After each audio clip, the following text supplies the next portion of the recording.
નમસ્કાર દર્શક મિત્રો, ટીવી18 ન્યૂઝમાં આપનું સ્વાગત છે।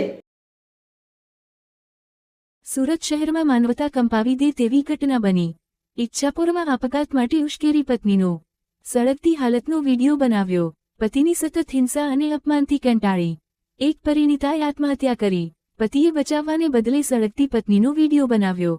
33 વર્ષીય પ્રતિમા દેવીના રંજીત દિલીપ સાથે લગભગ 3 વર્ષ અગાઉ થયા હતા લગ્ન। પતિ રંજીત દ્વારા નાની નાની વાતોમાં ઝઘડા કરી મારપીટ અને માનસિક ત્રાસ આપતો। પતિ રંજીતે તેને ઘરમાં તેલ પડ્યું છે તેનાથી સળગી જા તેમ કહી આપઘાત કરવા માટે ઉશ્કેરી હતી। ઉશ્કેરણીના પગલે પ્રતિમા દેવીએ ઘરમાં રાખેલું ડીઝલ પોતાના શરીર પર ઢોળી દીધું।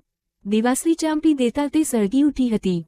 પોલીસે આરોપી પતિની ધરપકડ કરી કાર્યવાહી હાથ ધરી। પોલીસ સ્ટેશન સુરત શહેરમાં ગતરોજ BNS ની કલમ 85 ને 108 મુજબ મરણ માટે દુષ્પ્રેરણ કરવા અંગેનો તથા એ અંગેનો જે ગુનો દાખલ કરવામાં આવેલ છે, જેમાં ભોગ બનનાર મહિલા તારીખ 4 ના રોજ 4:30 વાગ્યા પછી પોતાના ઘરે આત્મહત્યાનો પ્રયાસ કરી અને સળગી ગયેલ, જે બાબતે ઈચ્છાપુર પોલીસ સ્ટેશનમાં જે તે સમયે જાણવા જોગ લઈ અને વધુ તપાસ હાથ ધરવામાં આવેલ હતી। આ તપાસ દરમિયાન નજીકના સાક્ષીઓ, મહિલાના પિયરના સભ્યો અને બાળકો વગેરેની પૂછપરછ કરવામાં આવેલ હતી અને તારીખ 11 ના રોજ સારવાર દરમિયાન સદર ભોગ બનનાર મહિલાનું મરણ જતા વધુ તપાસ પોલીસ દ્વારા હાથ ધરી એડી દાખલ કરવામાં આવેલ હતી।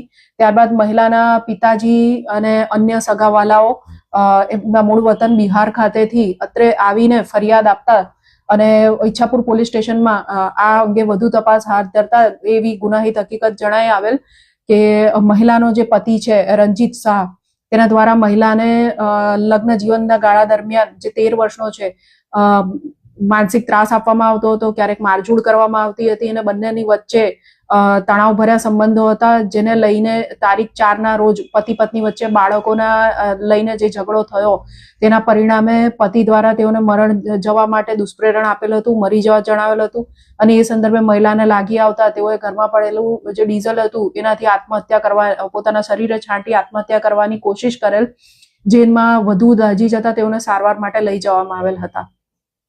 આ કામે મહિલાના પતિ રંજીત શાહની ઈચ્છાપુર પોલીસ સ્ટેશન દ્વારા ધરપકડ કરવામાં આવી છે અને તેઓને અરેસ્ટ કરી કાયદેસરની કાર્યવાહી તથા વધુ પૂછપરછ અને સાક્ષીઓના નિવેદનો વગેરે કાર્યવાહી ઈચ્છાપુર પોલીસ સ્ટેશન દ્વારા હાલ કરવામાં આવી રહી છે।